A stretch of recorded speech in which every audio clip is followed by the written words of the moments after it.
Good morning dear students. मैं doctor Dheeraj Bakolia, associate professor political science, government Lohia college Churu. आज शुरू कर रहे हैं अपन एक नई श्रृंखला राजस्थान के संदर्भ में। आज का अपना टॉपिक रहेगा राजस्थान के प्रमुख दुर्ग, और इस श्रृंखला में अपन बात करेंगे राजस्थान के जो मुख्य जो भी दुर्ग हैं उन सब के बारे में और उनसे जुड़े हुए विभिन्न प्रकार के तथ्यों के बारे में। ये एक ऐतिहासिक तथ्य है कि राजस्थान में दुर्गों की भरमार है। ये तरतर किले बने हुए हैं, क्योंकि यहाँ पर रियासत कालीन समय में राजा रजवाड़ों का शासन रहा था। तो उस रियासत काल में विभिन्न प्रकार के शासकों ने अपने हिसाब से सुरक्षा की दृष्टि से और अपने जनता के लिए विभिन्न प्रकार के दुर्गों का निर्माण किया था। सबसे ज़्यादा दुर्ग अगर कहीं किसी नाम के साथ जुड़ा हुआ है तो है महाराणा कुंभा। मेवाड़ के शासक महाराणा कुंभा ने अपने समय में विभिन्न प्रकार के दुर्गों का निर्माण कराया। कहा जाता है कि मेवाड़ में स्थित 48 दुर्गों में से 32 दुर्गों का निर्माण तो महाराणा कुंभा ने ही करवाया था। और यह भी कहा जाता है कि दुर्गों के कारण से महाराणा कुंभा का जो शासन काल है वो स्वर्ण काल कहा जाता है। और हम इन्हीं दुर्गों की आज चर्चा करने जा रहे हैं। आपसे निवेदन, यदि आपने चैनल को सब्सक्राइब नहीं किया तो कृपया चैनल को सब्सक्राइब करें। चलिए शुरुआत करते हैं राजस्थान के प्रमुख दुर्ग। राजस्थान में 250 से अधिक दुर्ग, अगर छोटे मोटे दुर्गों को मिलाकर देखा जाए तो हमें पूरे राजस्थान में लगभग 250 दुर्ग मिलते हैं, इससे भी ज़्यादा मिलते हैं। हालांकि बहुत से दुर्ग ऐसे भी हैं जो आज खंडर जैसे स्थिति में तब्दील हो चुके हैं, लेकिन बहुत से दुर्ग ऐसे भी हैं जो आज भी अपने भव्यता के साथ वैसे के वैसे खड़े हैं। आज भी उनमें लोग निवास करते हैं और आज भी उनको देखने के लिए दर्शक उमड़ पड़ते हैं। तो लगभग 250 से भी ज़्यादा दुर्ग राजस्थान में देखे जा सकते हैं। मेवाड़ में 32 दुर्गों का निर्माण महाराणा कुंभा के द्वारा करवाया गया। ऐसा अभी जैसे मैंने कहा कि मेवाड़ में स्थित 48 दुर्गों में से तो 32 दुर्गों का निर्माण महाराणा कुंभा ने अकेले करवाया। या तो उन्होंने नए सिरे से दुर्ग का निर्माण करवाया या फिर उन्होंने पुराने दुर्ग के ध्वंसावशेषों पर नए दुर्ग का निर्माण करवाया। कुल मिलाकर 32 दुर्गों के निर्माण का नाम महाराणा कुंभा के साथ जुड़ा हुआ है। कौटिल्य ने 4 प्रकार के दुर्ग बतलाए हैं। कौटिल्य ने जो अपनी प्रसिद्ध पुस्तक लिखी थी, अपना प्रसिद्ध ग्रंथ लिखा था जिसे हम अर्थशास्त्र के नाम से जानते हैं। अर्थशास्त्र में उन्होंने 4 प्रकार के दुर्गों की बात कही है और राजा के लिए उन्होंने दुर्ग अनिवार्य बतलाया। साथ ही साथ उसने ये भी कहा कि दुर्ग इस प्रकार के होने चाहिए जिसमें राजा अपनी जनता के साथ रह सके या फिर जनता को सुरक्षा प्रदान कर सके। शुक्र नीति में 9 प्रकार के दुर्गों का वर्णन किया गया है। जो हमारे भारतीय संदर्भ में कौटिल्य, मनु और फिर एक नाम आता है शुक्र का, आचार्य शुक्र ने शुक्र नीति नामक पुस्तक लिखी थी जिसमें उन्होंने 9 प्रकार के दुर्गों का वर्णन किया। कौटिल्य ने 4 प्रकार के दुर्ग बतलाए हैं जबकि शुक्र ने 9 प्रकार के दुर्ग बतलाए गए। और इन दुर्गों में सैन्य दुर्ग को सर्वश्रेष्ठ दुर्ग माना गया। सैन्य दुर्ग को इसलिए सर्वश्रेष्ठ माना गया कि उसमें राजा और प्रजा की सुरक्षा के लिए सेना निवास करती है और इससे वो ज़्यादा सुरक्षित माने गए हैं। राजस्थान के प्राचीन काल से दुर्गों का महत्व रहा है। राजस्थान में हमेशा से ही दुर्ग का महत्व रहा है। इसलिए महत्व रहा है कि राजस्थान की भौगोलिक पृष्ठभूमि इसी प्रकार की थी और चारों तरफ से शत्रु थे और शत्रुओं से सुरक्षा के लिए सबसे ज़्यादा अगर महत्वपूर्ण कोई स्थान हो सकता था तो उनको लगा कि दुर्ग हो सकता है और दुर्ग में वो ज़्यादा अपने आप को सुरक्षित मानते थे। और इसी बात को ध्यान में रखते हुए दुर्गों का महत्व हमेशा से ही रहा है। दुर्ग निर्माण के प्रमाण हमें प्राचीन ग्रंथों व शिलालेखों से भी ज्ञात होते हैं। हमारे यहाँ पर जितने भी प्रकार के प्राचीन ग्रंथ प्रचलित है, चाहे वो कौटिल्य का अर्थशास्त्र हो, चाहे वो आचार्य शुक्र के द्वारा लिखी गई शुक्र नीति हो या इसी प्रकार से अन्य ग्रंथ, उन सब में हमें किसी न किसी प्रकार से दुर्ग के निर्माण के, दुर्ग के इतिहास में, दुर्ग से जुड़ी हुई घटनाओं के बारे में जानकारी प्राप्त होती है। मेवाड़ के शासक राणा कुंभा के शासनकाल को दुर्गों का स्वर्ण काल कहा जाता है। अभी जैसे मैंने बात की कि मेवाड़ में जो 48 दुर्ग है उनमें से अकेले महाराणा कुंभा ने 32 दुर्गों का निर्माण करवाया था, और इसी कारण से महाराणा कुंभा के शासनकाल को दुर्गों का स्वर्ण काल कहा जाता है। उनके नाम से सर्वाधिक दुर्ग जुड़े हुए हैं। राजस्थान के अनेक प्रकार के दुर्ग देखे जा सकते हैं, जैसे एरन दुर्ग, खाई, कांटो, पत्थरों का दुर्गम मार्ग। एरन दुर्ग उसको कहा जाता है जहां तक आसानी से पहुंच नहीं हो पाती और उस दुर्ग के चारों तरफ या दुर्ग के रास्ते में भयंकर रूप से खाई हो, बड़े बड़े कंटीले झाड़ियां हो और पत्थरों का ऐसा दुर्गम मार्ग हो जहां से चलकर पहुंच पाना आसान नहीं होता। दूसरा है पारिक दुर्ग, जिसके चारों तरफ खाई होती है, यानी खाई से घिरा हुआ होता है और जिसमें कोई भी शत्रु आसानी से प्रवेश नहीं कर सकता।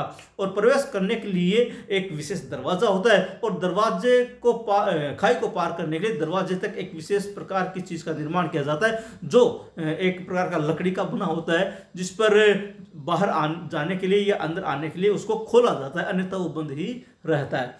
तीसरा है पारिक दुर्ग, जिसके चारों तरफ दीवार हो। पारिद दुर्ग चारों तरफ दीवारों से घिरा हुआ, ऊंची ऊंची दीवारों और प्राचीरों से घिरा हुआ जो दुर्ग होता है वो पारिद दुर्ग कहलाता है। इसके अलावा जल या ओदक दुर्ग, यानी कि जलीय सीमा में बना दुर्ग। हमारे राजस्थान के कई ऐसे दुर्ग है जो जल से यानी कि पानी से घिरे हुए, नदियों से घिरे हुए हैं, झीलों से घिरे हुए, तो ऐसे दुर्ग को जल दुर्ग या ओदक दुर्ग की श्रेणी में रखा जाता है।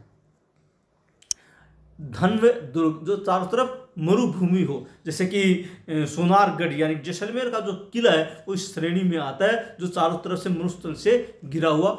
गिरी दुर्ग एकांत पहाड़ी पर। राजस्थान के अधिकांश दुर्ग इस श्रेणी में आते हैं। अधिकांश दुर्ग इसलिए कह रहा हूं मैं कि हमारे यहाँ पर ज़्यादातर जो दुर्ग है वो पहाड़ों पर ही बने हुए हैं। हमारे यहाँ पर पहाड़ियाँ जैसे कि अरावली पर्वत श्रृंखला है, और अरावली पर्वत श्रृंखला को या इसी प्रकार से छोटी मोटी अन्य जो पहाड़ी हैं उन पर राजा महाराजा सुरक्षा की दृष्टि से ऊंचाई होने के कारण से इनका निर्माण करते थे, इसलिए गिर दुर्ग हमारे यहाँ पर ज़्यादा बने हुए। इसके अलावा सैन्य दुर्ग, इसको अभेद्य दुर्ग भी कहा जाता है। जैसे अभी अपन ने बात की कि सेना जहाँ साथ में निवास करती हो ताकि सुरक्षा का कोई डर ना रहे, इसलिए सैन्य दुर्ग को अभेद्य दुर्ग भी कहा जाता है।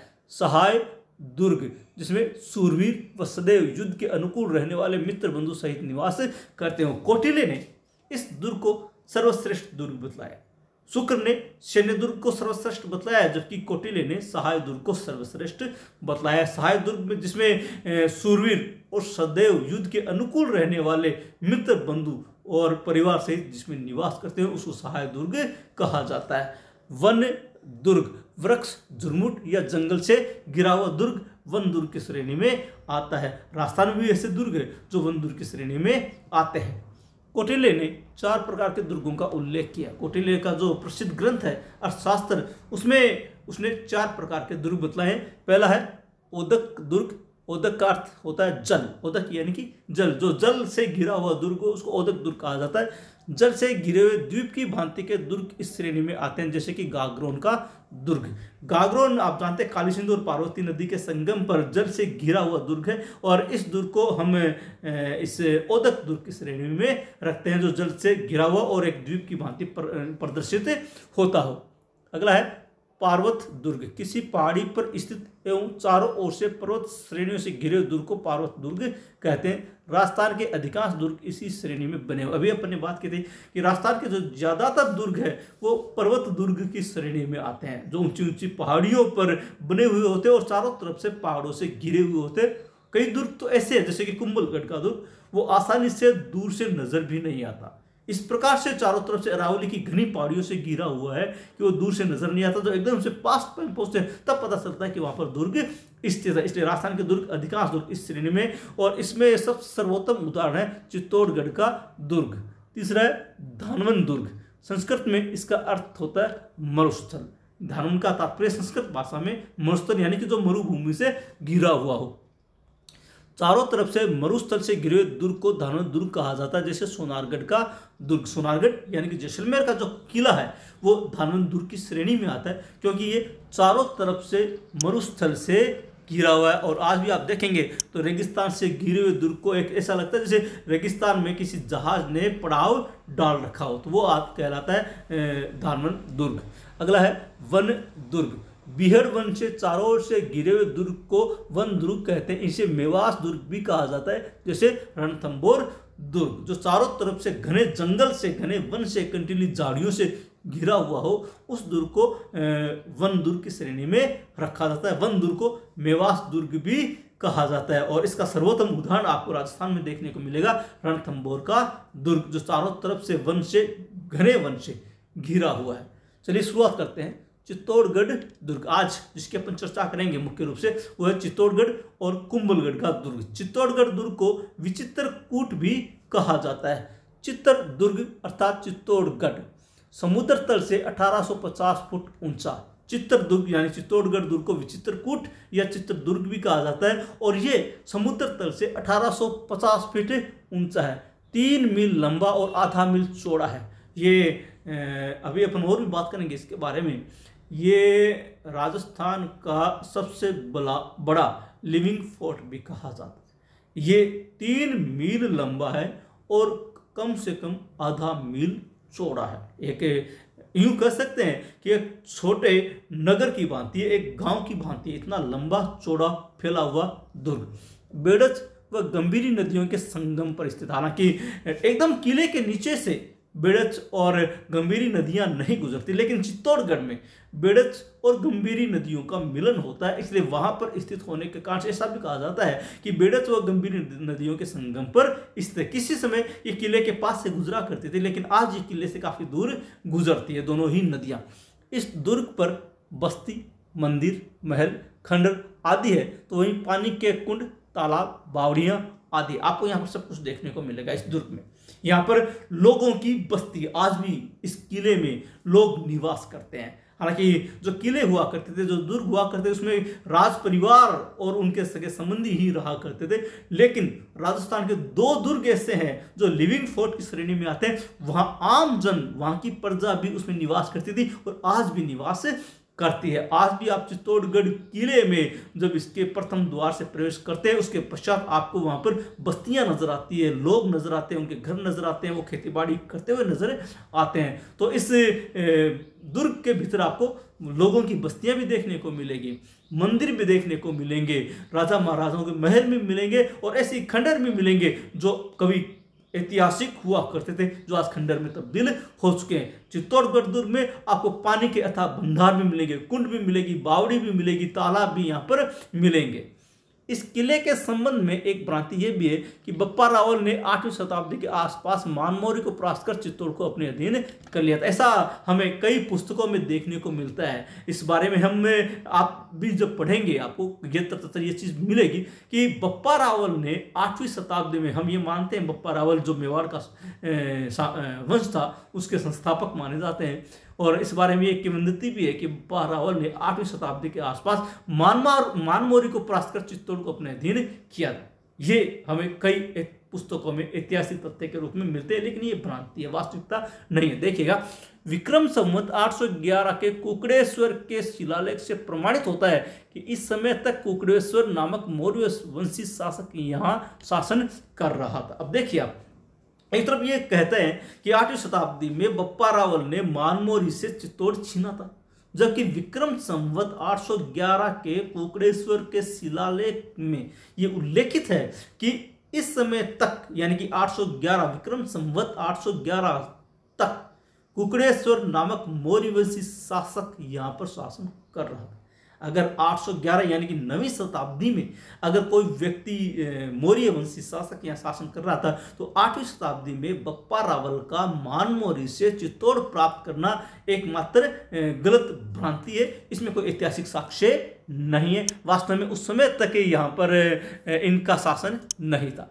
हरमेक लाकार के वर्णन से ये सिद्ध होता है कि 831 ईस्वी में, विक्रम संवत 887 और 831 ईस्वी में चित्तौड़ का राजा धरणी वरा था। इसलिए बप्पा रावल द्वारा चित्तौड़ लेने की कथा निराधार है। एक दूसरा और हमें साक्ष्य मिलता है, हरमेक लाकार का वर्णन है। हरमेक लाकार एक लेखक हुआ करते थे, उनका वर्णन है कि विक्रम संवत 831 यानी कि 9वीं शताब्दी में चित्तौड़ का राजा धरणी वरा हुआ करता, धरणी वरा।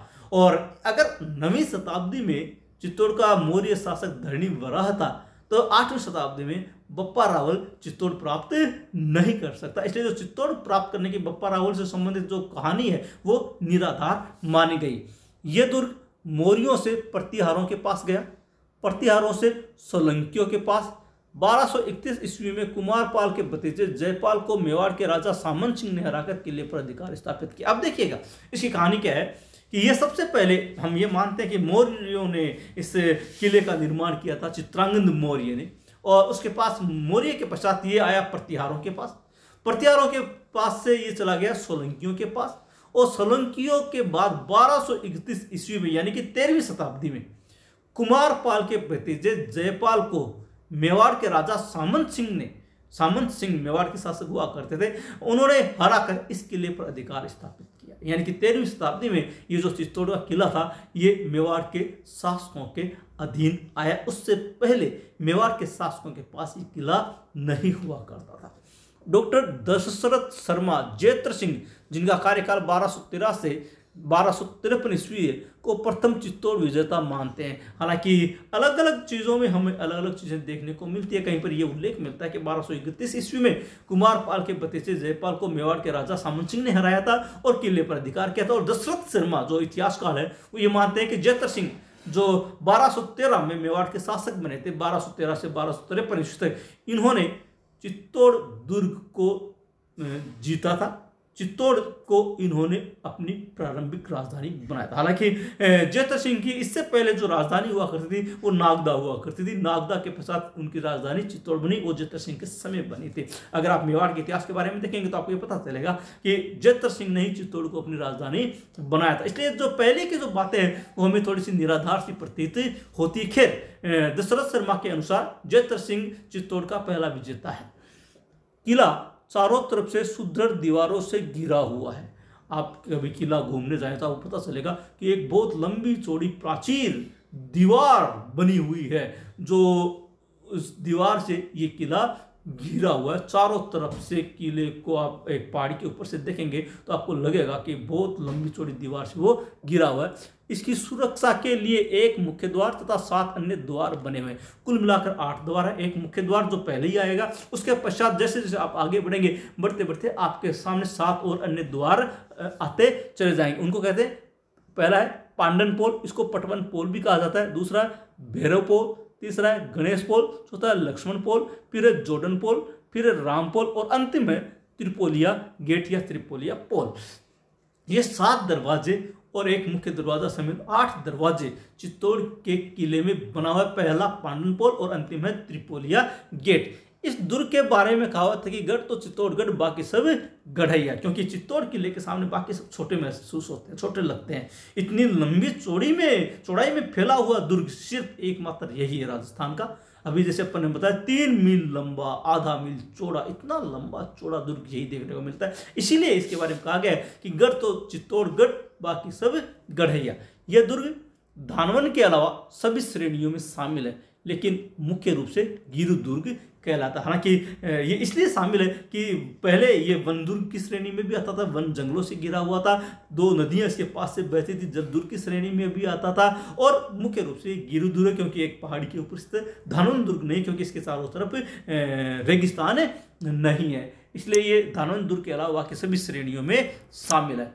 व्हेल मछली के समान आकृति वाला राजस्थान का सर्वाधिक क्षेत्रफल वाला दुर्ग है। इसकी आकृति अगर देखा जाए थोड़ा बहुत, अगर अपन ऊपर से ऊंचाई से देखने का प्रयास करें तो ऐसा लगता है जैसे व्हेल मछली समुद्र में लेटी हुई हो, और उसी के कारण से होने के कारण से राजस्थान का सर्वाधिक क्षेत्रफल वाला दुर्ग भी माना जाता है। इसका निर्माण 7वीं से 8वीं शताब्दी में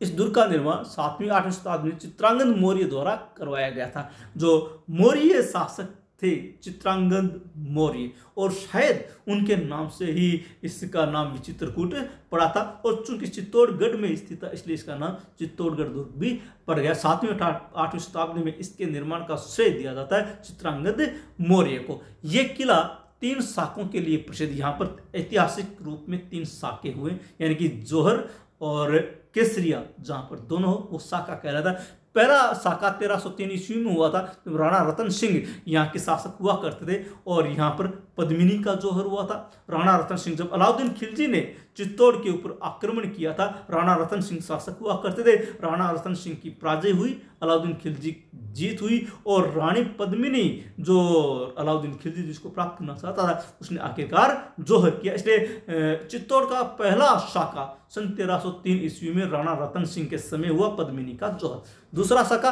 सन 1534 ईस्वी में हुआ और रानी कर्णवती ने जौहर किया। राणा सांगा की पत्नी रानी कर्णवती हम राणा उदय सिंह की मां भी कह सकते हैं कि वो जब यहाँ पर शासक हुआ करते थे, गुजरात के शासक बहादुर शाह ने 1533 ईस्वी में इस किले के ऊपर आक्रमण किया था। हमें आपको याद होगा कि रानी कर्णवती ने उस समय मुगल शासक हुमायूं हुआ करता, जो दर दर की ठोकरें खाता घूम रहा था, उसको राखी भी भेजी थी, लेकिन हुमायूं समय पर रानी कर्णवती की सहायता के लिए नहीं आ पाया और आखिरकार युद्ध हुआ और युद्ध में मेवाड़ की पराजय हुई और रानी कर्णवती ने जौहर किया था। और तीसरा शाका यहाँ पर होता 1567 ईस्वी में महाराणा उदय सिंह के समय और फत्ता की रानी फूल कंवर ने यहाँ पर जौहर किया था। 1567 ईस्वी में अकबर मुगल शासक हुआ करते थे और उन्होंने मेवाड़ के ऊपर आक्रमण किया। उसमें महाराणा उदय सिंह जो राणा सांगा के पुत्र थे, रानी कर्णवती के पुत्र थे, उन्होंने वो चित्तौड़ दुर्ग छोड़कर जंगलों में चले गए। फिर उन्होंने उदयपुर की स्थापना की थी। उस समय चित्तौड़ का भार जयमल और फत्ता नामक दो वीरों के हाथ में था, तो यहाँ पर आखिरकार मेवाड़ की पराजय हुई और जो फत्ता की रानी थी फूल कंवर, उसने चित्तौड़ दुर्ग में जौहर किया था। जो राजपूत वीर थे वो केसरिया करते हुए वीरगति को प्राप्त हुए थे और रानियों ने यहाँ पर जौहर किया था। इससे 3 ऐतिहासिक साके चित्तौड़ दुर्ग के साथ जुड़े हुए। 1303 ईस्वी में राणा रतन सिंह के समय अलाउद्दीन खिलजी का युद्ध, पद्मिनी का जौहर। 1534 ईस्वी में रानी कर्णवती का जौहर, बहादुर शाह गुजरात का शासक, उसने आक्रमण किया। 1567 ईस्वी में महाराणा उदय सिंह के समय अकबर का आक्रमण हुआ और फत्ता की रानी फूल कंवर ने यहाँ पर जौहर किया था। जैकलिन कैनेडी ने इस किले को दुनिया का 8वां आश्चर्य कहा। जैकलिन कैनेडी जो ब्रिटिश लेखक हुआ करते थे, इस किले को उन्होंने देखा तो उसको दुनिया का 8वां आश्चर्य कहा। हालांकि उनकी सोच थी ये कि ये चूंकि बहुत विशाल था और बहुत सी चीज़ें इसमें बनी हुई थी, इसीलिए इसको 8वें आश्चर्य की संज्ञा उन्होंने दी है। 1303 ईस्वी में अलाउद्दीन खिलजी ने इस किले का नाम खिजराबाद रखा था। जब 1303 ईस्वी में राणा रतन सिंह पराजित हुए, अलाउद्दीन खिलजी का इस किले पर अधिकार हो गया, तब उसने इस किले को अपने पुत्र खिज्र खां के नाम पर खिजराबाद रखा था। इस दुर्ग में खातन रानी का महल, लाखोटा की बारी तथा हरामियों का बाड़ा स्थित है। ये कुछ नाम है जो यहाँ पर बनी हुई है। जैसे एक खातन रानी का महल, जो रानी हुआ करती थी, खाती रानी हुआ करती थी, उसके नाम से खातन रानी का महल बना है। लाखोटा की बारी एक बहुत बड़ी खिड़की है, उसको लाखोटा की बारी कहा जाता है। और हरामियों का बाड़ा नामक चीज़ें यहाँ पर स्थित है। राज्य का सबसे बड़ा लिविंग फोर्ट कहलाता है, राज्य का सबसे बड़ा लिविंग फोर्ट। और मैंने बताया था आपको, राजस्थान के 2 लिविंग फोर्ट प्रसिद्ध है। पहला और सबसे बड़ा है चित्तौड़गढ़ का दुर्ग और दूसरा है जैसलमेर का दुर्ग। लिविंग फोर्ट का मतलब जहाँ पर लोग आम जन उसमें निवास करते हों, वो लिविंग फोर्ट कहलाता है। और आज भी चित्तौड़ दुर्ग में आम जनता भी निवास करती है और जैसलमेर दुर्ग में वहाँ की जनता आज भी निवास करती है। चित्तौड़ दुर्ग में तो आज भी खेती बाड़ी भी होती है।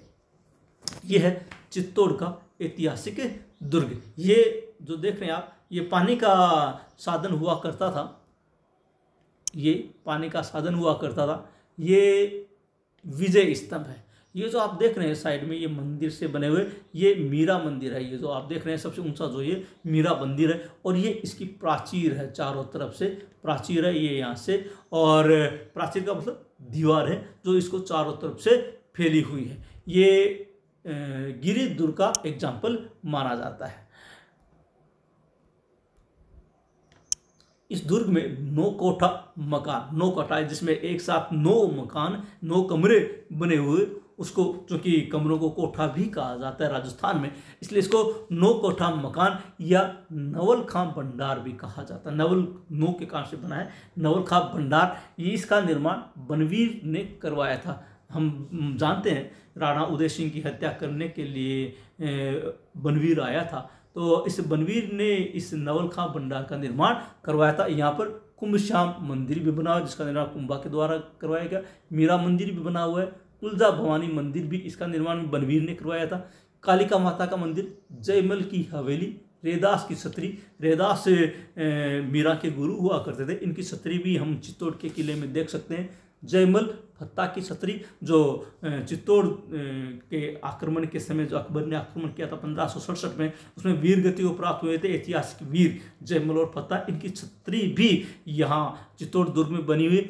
रहट यंत्र, पानी निकालने के लिए जो यंत्र हुआ करता था उसको रहट यंत्र बोलते हैं, क्योंकि पानी के यहाँ पर बावड़ियाँ, कुंड, तालाब आदि बने हुए थे, वहाँ से जो पानी निकाला जाता रहट के माध्यम से निकाला जाता। विजय स्तंभ जो राणा कुंभा के द्वारा बनाया गया 1448 ईस्वी में अपने गुजरात विजय के उपलक्ष्य में, वो विजय स्तंभ भी यहाँ पर बना हुआ है ऐतिहासिक, अभी मैंने फोटो में देखा भी था। इसके अलावा एक जैन कीर्ति स्तंभ भी बना हुआ है जो देपाक के द्वारा बनाया गया था। जहाँ विजय स्तंभ बना हुआ उसके ठीक सामने कुछ दूरी पर, एकदम ठीक सामने दूरी पर घूमकर जैसे ही आप जाएंगे वहाँ पर आपको जैन कीर्ति स्तंभ भी मिलेगा। याद रखिएगा, कई पुस्तकों में कई जगह हमें विजय स्तंभ को कीर्ति स्तंभ भी कहा हुआ देखा जाता है, कीर्ति स्तंभ को विजय स्तंभ भी लिखा हुआ देखा है। तो ये दोनों अलग है, विजय स्तंभ अलग है, जैन कीर्ति स्तंभ भी अलग है, और दोनों ही चित्तौड़गढ़ दुर्ग के भीतर स्थित है। विजय स्तंभ का निर्माण महाराणा कुंभा ने करवाया था 1448 ईस्वी में गुजरात विजय के उपलक्ष्य में, और जैन कीर्ति स्तंभ का निर्माण, जैन कीर्ति स्तंभ उससे थोड़ा सा छोटा है जिसका निर्माण एक जैन व्यापारी के द्वारा करवाया गया था।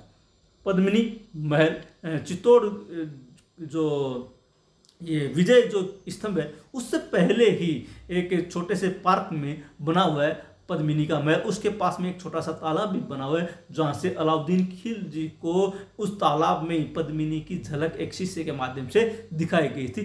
कुंभा का महल, गोरा बादल के महल, गोरा बादल जो रानी पद्मिनी के चाचा और भतीजे हुआ करते थे। अद्भुत जी का महल, लक्ष्मी जी का मंदिर, नीलकंठ और अन्नपूर्णा के मंदिर आदि स्थित। आपने देखा कितनी चीज़ें यहाँ पर बनी हुई है। नौकोटा या नवल खां भंडार भी है, कुंभश्याम मंदिर भी है, मीरा मंदिर भी है, तुलजा भवानी मंदिर भी है, कालिका माता का मंदिर भी है। इसके अलावा यहाँ पर अद्भुत जी का महल है, लक्ष्मी जी का मंदिर है, नीलकंठ और अन्नपूर्णा माता के मंदिर है। इसके अलावा भी आप यहाँ पर देखेंगे जयमल की हवेली है, रैदास की छतरी है, जयमल फत्ता की छतरी है, रहट यंत्र है, विजय स्तंभ है, कीर्ति स्तंभ है, यानी बहुत चीज़ें आपको एक साथ चित्तौड़गढ़ दुर्ग में देखने को मिलेगी। तो यह है राजस्थान का ऐतिहासिक दुर्ग जो दुर्गों का सिरमौर भी कहलाता है। जैसे कि कहावत है कि गढ़ तो चित्तौड़गढ़ बाकी सब गढ़ है, अपने इस कहावत को यह चरितार्थ भी करता है। तो यह है ऐतिहासिक दुर्ग चित्तौड़गढ़। आज चित्तौड़गढ़ ही करेंगे, अगले वीडियो में अपन कुंभलगढ़ की बात करेंगे। आशा आपको वीडियो पसंद आया होगा। कहीं पर भी कोई कंफ्यूजन हो तो आप कमेंट बॉक्स में जाकर लिखें, और यदि आपने चैनल को सब्सक्राइब नहीं किया तो मेरा निवेदन है प्लीज़ चैनल को सब्सक्राइब करें। मिलते हैं अगले वीडियो में इस कड़ी को आगे बढ़ाते हुए, तब तक के लिए धन्यवाद।